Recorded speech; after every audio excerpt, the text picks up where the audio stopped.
السلام علیکم۔ آج 11 مئی ہے۔ بیوروکریسی جو ہے یعنی کہ سرکاری ملازمین، انہی سے متعلق آج دوبارہ کچھ اپڈیٹس آئی ہیں، انہیں کو ڈسکس کرتے ہیں۔ اور اگر آپ کو یاد ہو تو خان صاحب نے الیکشن میں بارہا یہی کہا تھا کہ میں پاکستان کی بیوروکریسی کو ٹھیک کروں گا، اور وہ اکثر مثالیں دیتے ہیں کہ 60-70 کی دہائی میں پاکستان ایک بڑی تیز رفتاری سے ترقی کر رہا تھا، اور اس کے بعد جب آپ نے انہی سرکاری ملازمین کو سیاست زدہ کیا اور انہیں خراب کیا تو پاکستان اس کے بعد دھڑم سے نیچے گرا، اور آج پاکستان جو ہے اس وقت پاکستان افغانستان کے برابر ہے، یا اس کو ہم جو ہے وہ صومالیہ کے برابر ہر لحاظ سے اس وقت پاکستان کی یہ پوزیشن ہے۔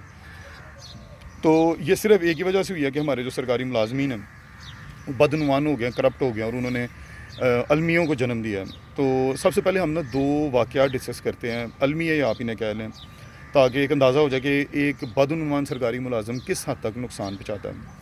2-3 دن پہلے غالباً خبر آئی ہے کہ اندرون سندھ کا غالباً کو بچہ تھا، اس کو کتے نے کاٹا، اس کے بعد وہ اس کو ہاسپٹل لے کے گئے ہیں، لیکن ویکسین موجود نہیں تھی اور وہ بچے کی ڈیتھ ہو گئی۔ اب اگر ہم دیکھیں تو سندھ کا جو بجٹ ہے یہ صحت کا، میرا خیال میں شاید 5 ارب روپے کا ہے۔ 5 ارب روپیہ بہت بڑی رقم نہیں ہے۔ اگر آپ وفاقی سطح پہ دیکھیں تو ادھر تو اربوں خربوں کی بات ہوتی ہے، کئی سو اربوں کی۔ تو اگر اس بجٹ میں اگر آپ ویکسین کی اگر آپ دیکھیں اس کے کیا بجٹ ہوگا، 2 کروڑ 5 کروڑ 10 کروڑ، اس سے زیادہ نہیں۔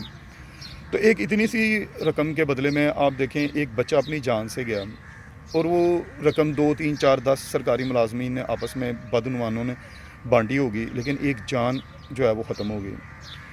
یہ المیہ جنم لیتا ہے جب آپ کا سرکاری ملازم بے ایمان ہو جائے، بدعنوان ہو جائے۔ دوسری ایک اگر آپ مثال دیکھیں، بے نظیر انکم سپورٹ پروگرام تھا، اس میں حکومت نے جب آگے انویسٹیگیشن کی، پتہ لگا کہ 10 سالوں میں تقریباً 16 ارب روپے کی بدعنوانی ہوئی، یعنی کہ اس میں وہ سرکاری ملازمین انہوں نے بھی اپنی بیویوں کے نام پہ پیسہ لیا، اس میں پھر اور بھی بندے انوالو تھے، اور یعنی کہ کل ملا کے 16 ارب روپیہ کوئی بڑی رقم نہیں وفاقی سطح پہ۔ جدھر 100-200 ارب روپیہ جو ہے وہ ایک معمولی سی رقم ہو تو 16 ارب کیا کہتا ہے، لیکن یہ رقم ان افراد کے لیے بہت بڑی تھی جن کے لیے یہ فنڈ کریٹ کیا گیا تھا، یعنی کہ جو آپ کا مزدور طبقہ ہے، سفید پوش، جو اصل حقدار تھے ان کے، وہ بیچارے روزانہ کی اگر ایک 500 کی دیہڑی یا 1000 کی دیہڑی لگانے والا ہے، اس کے لیے 3000 روپیہ بہت بڑی رقم ہے۔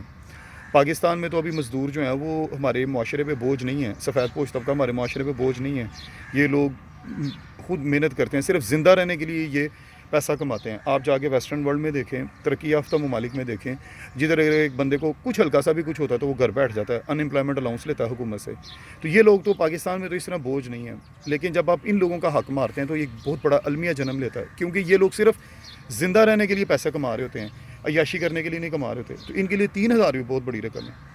تو اگر ایک آپ کا بدعنوان سرکاری ملازم ہوگا تو وہ اس رقم کو بھی نہیں چھوڑے گا۔ اس لیے تو پاکستان کے متعلق مثال دی جاتی ہے نا کہ پاکستان میں جو ہے وہ زکوٰۃ جو ہے لوگ وہ بھی حق مار کے کھا جاتے ہیں، کیوں کہ آپ کے سرکاری ملازم بدعنوان ہیں۔ تیسری ایک چیز ذہن میں رکھیں، چاہے پاکستان ہے چاہے دنیا کا کوئی ملک جو اگر ترقی نہیں کر رہا، اگر وہ غربت کا شکار ہے، وہ خوار ہو رہا ہے، اس کی عوام دنیا میں ذلیل ہو رہی ہے، ادھر آپ کو 3 چیزیں کامن ملیں گی ہمیشہ۔ پہلی یہ کہ لوگ کبھی بھی جو اصل جو ہے نا خرابی اس پہ نہیں آئیں گے، وہ الزام دوسرے پہ دھر دیں گے، ٹھیک ہے، اپنی طرف انگلی نہیں آنے دیں گے، دوسروں کی طرف انگلی اٹھائیں گے، اور وہ یہ بھول جائیں گے کہ جب آپ کسی کی طرف انگلی اٹھاتے ہیں تو ایک انگلی تو آپ دوسرے کی طرف اٹھاتے ہیں، 3 آپ کے اپنی طرف آ رہی ہوتی ہیں، یہ قدرت کا ایک نظام ہے۔ تو اگر آپ کسی کو بھی مورد الزام ٹھہرا رہے ہیں تو ہو سکتا ہے کہ آپ اس کا 25% قصور ہو اور آپ کا پھر اس سے 3 گنا زیادہ ہوگا، یعنی کہ 75%۔ دوسری جانب جتنے بھی آپ غریب ممالک کو دیکھیں گے، بدعنوان ممالک کو دیکھیں گے، ادھر آپ کو ایک چیز یہ کامن نظر آئے گی، وہ اپنے آپ کو مظلوم ثابت کرنے کی کوشش کریں گے۔ ہاں جی ہم مظلوم ہیں، ہمارے ساتھ ہی ظلم ہو رہا ہے، ہمارے ساتھ زیادتی ہو رہی ہے، اور جناب آئے دوسرے ملک آئے ہمیں لوٹ کے کھا گئے، یہ ہو گیا وہ ہو گیا۔ کبھی بھی وہ معاملے کو ٹھیک نہیں کرنے کی کوشش نہیں کریں گے، وہ اس طرح بیٹھ کے بس ٹائم ضائع کریں گے۔ اور تیسری جو چیز ہے وہ مذہب کا لبادہ اوڑھ لیں گے۔ ہاں جی ہمیں مار پڑی ہے کیونکہ ہم مسلمان ہیں، ہماری ساری دنیا دشمن ہے، ہمارے خلاف جو ہیں وہ ہر طرف سازشیں ہوتی ہیں کیونکہ ہم مسلمان ہیں، اس لیے پوری دنیا ہمارے خلاف جو ہے وہ تیار کھڑی ہے۔ یہ 3 چیزیں آپ کو کامن نظر آئیں گی، چاہے زمبابوے جیسا ایک عیسائی ملک دیکھ لیں، وہ بھی اس وقت رولر ہے، صومالیہ جیسا ملک دیکھ لیں، پاکستان دیکھ لیں، کوئی ایسا ملک جو دنیا میں سے مار کھا رہا ہے۔ اب ہم اصل بات پہ آتے ہیں، یہ جو خان صاحب نے جس نظام کو تبدیل کرنے کے لیے کہا ہے، اس میں بنیادی طور پہ جو ہے وہ CSS کا نظام ہے، یہ کمشنری نظام آپ اسے کہہ لیں، یہ گورا سرکار کے دور میں بنا تھا۔ اب اس وقت اس نظام کی بہترین ہونے کا اندازہ آپ اس حد سے لگائیں کہ گورا سرکار برٹش نے ہمارے اوپر حکومت کی، ہمارے اوپر وہ حاکم تھے، ہم محکوم تھے، ان کے غلام تھے، آج بھی ہم ان کے غلام ہی ہیں. لیکن ان کے اس وقت اس نظام کے بہتر ہونے کا اندازہ لگائیں کہ پاکستان، انڈیا، بنگلہ دیش اور برما کا غالباً کچھ حصہ تھا، اس اتنے بڑے علاقے کے اوپر صرف 15,000 گوروں نے حکومت کی تھی. یعنی کہ اس وقت یہ نظام اتنا اچھا تھا. لیکن جب وقت بدلا، حالات بدلے، ہم گھوڑے سے، اس وقت گھوڑوں کا دور تھا، تیر تلوار کا دور تھا، ہم گھوڑے سے سائیکل پہ آئے، سائیکل سے موٹر سائیکل پہ آئے، موٹر سائیکل پہ کار پہ آ گئے، کار سے ہوائی جہاز پہ آ گئے. لیکن ہم نے اس نظام کو تبدیل نہیں کیا. باقی ہر چیز تبدیل ہو گئی، ہمارا رہنے کا طریقہ، لائف سٹائل، لیکن یہ نظام تبدیل نہیں ہوا. اور آج بھی ہم پھر وہی، آپ کو وہ 3 چیزیں کامن ملیں گی. ہم ان الزام انہیں پہ رکھیں گے، ہم کہیں گے آج وہ برے تھے، گوروں کا دیکھیں نا، گوروں کا بنایا نظام ہے، یہ برا ہے. اور اس کے بعد پھر ہم اپنے آپ کو یہ کہیں گے دیکھو جی ہم مسلمان ہیں، ہم مظلوم ہیں، ہمارے خلاف سازشیں ہو رہی ہیں. تو یعنی کہ یہ وہی 3 چیزیں آپ کو کامن نظر آئیں گی. پاکستان جب بنا ہے تو اس وقت قائد اعظم رحمۃ اللہ علیہ، ان کی فوری طور پہ ان کا انتقال ہو گیا. تو ایک بڑا گولڈن چانس تھا اس نظام کو تبدیل کرنے کا، وہ نہ ہوا. اس وقت آبادی کم تھی، لہٰذا یہ نظام تھوڑی حد تک چلتا رہا. 30-40 سال کے بعد اب اس دوران مارشل لاز لگے، اس کے بعد بیچ میں سیاسی جو ہے حکومتوں کی کھچڑی پکتی رہی، تو یہ نظام بالکل ہی تباہ ہو گیا. جو اس کی ایفیشنسی تھی وہ بالکل ہی ختم ہو گئی. سب سے بڑا اس میں جو خرابی ہے وہ کیا ہے، اس کے لیے ہم نے ایک میڈیکل کی مثال لیں گے. اگر ایک بندہ وہ جگر کا مریض ہے تو وہ ڈاکٹر، دل کے ڈاکٹر کے پاس نہیں جائے گا. دل اور جگر کے درمیان انسانی جسم میں 2 یا 4 انچ کا فرق ہوگا، 5 انچ کا یا 10 انچ کا فرق ہوگا. لیکن اتنے معمولی سے فرق کے بعد جو ہے وہ ایک ڈاکٹر اس کا علاج نہیں کر سکتا. اگر آپ دل کے ڈاکٹر کو کہیں گے کہ یار یہ جگر کے آپریشن کرو، ہو سکتا ہے کہ وہ مریض کو مار دے، یا وہ اس طرح آپریشن نہیں کر پائے گا جس طرح ایک جگر کا مریض ڈاکٹر خود کر سکتا ہے. تو ایک اسپیشلائزیشن کا دور آیا. اب آپ کہہ سکتے ہیں کہ جناب پرانے وقتوں میں تو حکیمی علاج ہوتا تھا، تو یہاں تو پھر آپ پرانے وقتوں میں چلے جائیں، اسی طریقے سے پھر اپنا رہن سہن کر لیں. اس وقت لوگ جھونپڑیوں میں بھی تو رہتے تھے نا، لوگ اس کو سادہ غذا کھاتے تھے. اس وقت نہ جو ہے وہ بکریاں چراتے تھے، گائے چراتے تھے اور زندہ رہ کے گزارا کر لیتے تھے. تو یہاں تو آپ اس دور میں چلے جائیں، اور یہاں پھر موجودہ دور میں آپ کو موجودہ نظام کے مطابق چلنا پڑے گا. اسپیشلائزیشن کا دور آ گیا، ہر چیز کی اسپیشلٹی ہے. آنکھ کا ڈاکٹر ہے، وہ دماغ کا علاج نہیں کر سکتا. آنکھ اور دماغ میں کتنا فرق ہوگا، 1 یا 2 انچ کا. تو یہ ہمیں چیز سمجھنی ہوگی کہ اسپیشلائزیشن کا جب دور آیا، ہم نے بیوروکریسی کو تبدیل نہیں کیا. ہم نے CSS سسٹم رکھا جس میں ایک بندہ CSS کے پیپر پاس کرے گا اور اس کو آپ کسی بھی ادارے میں ڈال دو. یعنی کہ جنرل فزیشین آ گیا، اسپیشلسٹ نہیں آیا. اب اسی کو پکڑ کے آپ پولیس میں ڈال دیتے ہیں. ادھر وہ 1-2 سال کام کرتے ہیں، اس کو پکڑ کے آپ جناب وہ سیکرٹری بنا دیتے ہیں ہیلتھ کا. ادھر سے اٹھاتے ہیں اس کو سیکرٹری تعلیم بنا دیتے ہیں. ادھر سے اٹھاتے ہیں سیکرٹری جو ہے وہ کوئی اور اس کو لگا دیتے ہیں. کرتے کرتے وہ چیف سیکرٹری بنتا ہے. تو اس کی اسپیشلائزیشن ہوتی نہیں ہے. اس دوران قانون تبدیل نہیں ہوا، سرکاری ملازمین میں جزا سزا کا نظام نہیں آیا، جو کہ اسلام کا بنیادی ماخذ ہے کہ آپ اچھے کام پہ اگلے کو جو ہے وہ ہمت دیں اور برے کام پہ اس کو نشانی عبرت بنائیں. تو وہ بھی نہیں آیا کیونکہ مارشل لاز لگے رہے. تو جس کی وجہ سے ہماری بیوروکریسی جو ہے وہ بالکل تباہ ہو گئی ہے.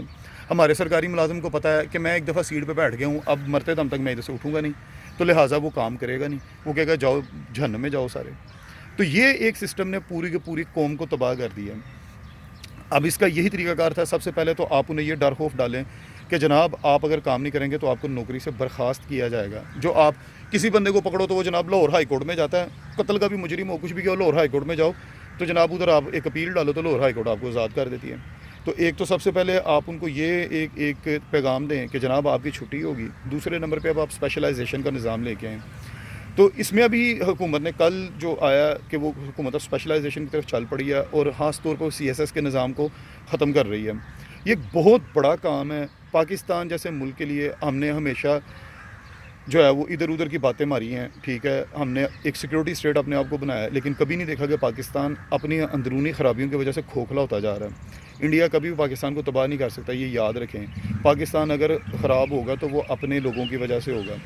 آپ ایک چیز کو غور کریں کہ اسرائیل نے جب بھی کبھی فلسطینیوں پہ حملہ کیا، اس نے کبھی مساجد پہ بم نہیں مارے، اس نے ہمیشہ اسکولوں پہ بم مارے ہیں. کہ کیوں؟ تاکہ یہ لوگ پڑھ نہ سکیں، تعلیم نہ حاصل کر سکیں اور ان کی نسلیں برباد ہوتی رہیں.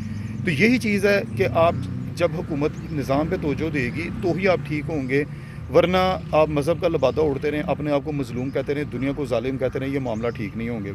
اسپیشلائزیشن کا جو اب نظام حکومت لے کے آئے گی اس میں یہی بنیادی چیزیں ہوں گی کہ جناب اگر آپ نے پولیس کے محکمے میں بندہ لگانا ہے تو اس نے کرمنالوجی میں ماسٹرز کیا ہو، یا اس نے جو ہے وہ یہ پاکستان کے جو لیگل سسٹم ہے جو آپ کا دیوانی اور فوجداری کا قانون ہے اس میں اس نے ماسٹرز کیا ہو تو پھر وہ پولیس میں لگے گا. تو اس طرح آپ کو ایک جو ہے وہ واضح فرق نظر آئے گا. یہ بات پھر ذہن میں رکھیں, ہماری عوام کو عادت نہیں ہے قانون کو فالو کرنے کی. آج اگر آپ میں ایک چھوٹی سی ایک مثال دیتا ہوں تو ہیلمٹ کے بغیر موٹر سائیکل چلانا قانونی طور پہ جرم ہے. تو ہم میں سے کتنے لوگ ہیں جو اس قانون کو فالو کرتے ہیں؟ تو لہٰذا ہمیں خود بھی عادت نہیں ہے قانون کے اوپر چلنے کی. تو اگر حکومت یہ نظام تبدیل کرتی ہے تو اداروں سے بھی بڑی سخت مزاحمت آئے گی, عوام بھی مزاحمت کریں گے. آج اگر حکومت یہ یعنی کہ پولیس اگر اس کیا کہتے ہیں ہیلمٹ والے قانون کو اگر انفورس کرنے کی کوشش کرے تو ہم لوگ خود سڑکوں پہ نکل آئیں گے. ہم کہیں گے کہ حکومت ہمیں کیوں تنگ کر رہی ہے. ہم 500 رشوت دینا منظور کر لیں گے لیکن ہم ہیلمٹ نہیں پہنیں گے. تو لہٰذا اگر حکومت یہ نظام تبدیل کرتی ہے تو عوام کی طرف سے بھی بڑی سخت مزاحمت آتی ہے, سرکاری ملازمین کی طرف سے بھی آئے گی. بیوروکریسی کا جو نظام آپ تبدیل کر رہے ہیں یہ 70 سال پرانا ہے. اس کو تبدیل کرنے کے لیے سرکاری ملازمین کے ساتھ بڑی شدید کشمکش ہوگی اور یہ ایک ٹرانزیشنل فیز ہے. آنے والے دنوں میں آپ کو عجیب و غریب سٹوریاں ملیں گی, لیکن حکومت کمیٹیڈ ہے. تو لہٰذا یہ نظام اگر اب یہ 2-3 سالوں میں تبدیل ہو جاتا ہے تو یہ ہماری بہت بڑی خوش قسمتی ہے کہ آپ اسپیشلائز بندے لے آئیں گے. اس کی وجہ سے کرپشن تھوڑی کم ہوگی. یہ ذہن میں رکھیں کرپشن یا بد انتظامی کبھی بھی زیرو نہیں ہوگی, لیکن یہ کنٹرول میں آنا شروع ہو جائے گی. لوگوں کو بھی پتہ لگ جائے گا کہ حکومت ہے, ادارے ہیں, اگر ہم کچھ کریں گے تو ہمیں پکڑا جائے گا, اور پھر کئیوں کو پکڑا جاتا بھی ہے. تو پھر اس طرح لوگ ڈر جاتے ہیں, قانون کا جو ہے وہ عملداری تھوڑی مضبوط ہو جاتی ہے. بہرحال یہ ایک بڑا اچھا کام ہے, پاکستان کی یہ تاریخ کا سب سے بڑا کام ہے کہ حکومت ان سرکاری ملازمین کو تبدیل کر رہی ہے. انشاءاللہ آنے والے دنوں میں ہمیں مزید اس کے متعلق جو بھی معلومات ملیں گی ان کو ڈسکس کریں گے. اب کے لیے بڑا لمبا ہو گیا ہے, پھر بات ہوگی. اوکے, اللہ حافظ.